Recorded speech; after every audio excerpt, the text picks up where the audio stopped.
you will be cringe. And so let's define these terms real quick. Shame is breaking someone else's rules. Guilt is breaking your own rules.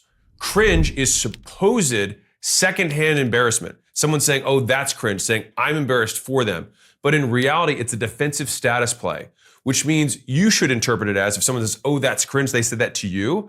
It means I'm beginning to change my status relative to other people or relative to them, and therefore I'm on the right path. And so we have to ask the question, like, whose rules are we breaking? Did we agree to their rules? If we set the rules, what outcome do those rules optimize for? A rule is an if-then statement. Is that true? How do we know that? And why does that matter? People seeing you try hard will say, why are you taking this so seriously? Why do you even care? But the truth is they've never cared about anything in their lives. Like, when's the last time they took anything seriously? Of course, never, and it shows. And so I had a guy once come up to me and tell me that he saw how hard I was trying with content.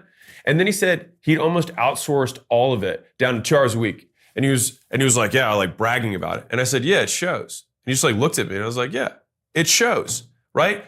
He was trying to be cool about the fact that he didn't try hard, but all it looked like was that he was losing. But back to point, is it cringe to care?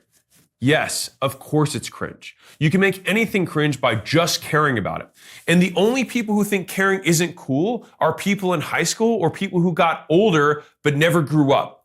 So be real about this for a second. Just changing how I talk about something can make it sound cringe. So in the fitness world where I came from, right?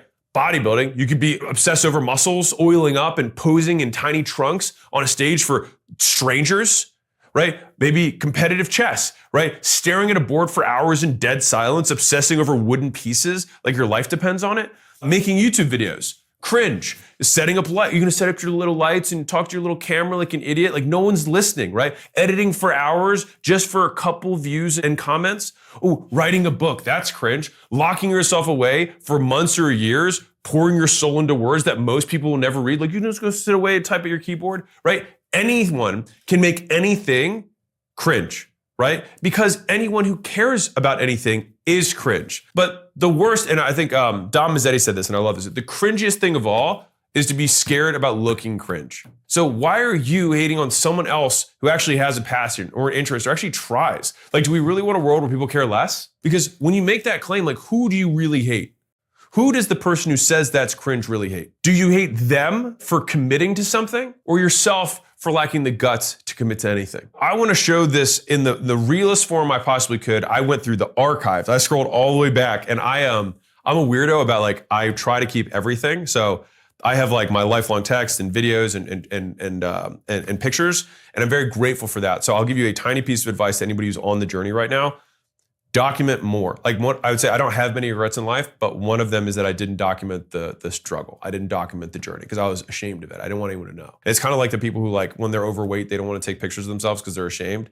But it's like, one, you got to face reality. And two, if you believe that you're going to win, this will be part of the story you tell. And so like Kanye was documenting in the very early days because he believed so hardcore that he was going to win, right? And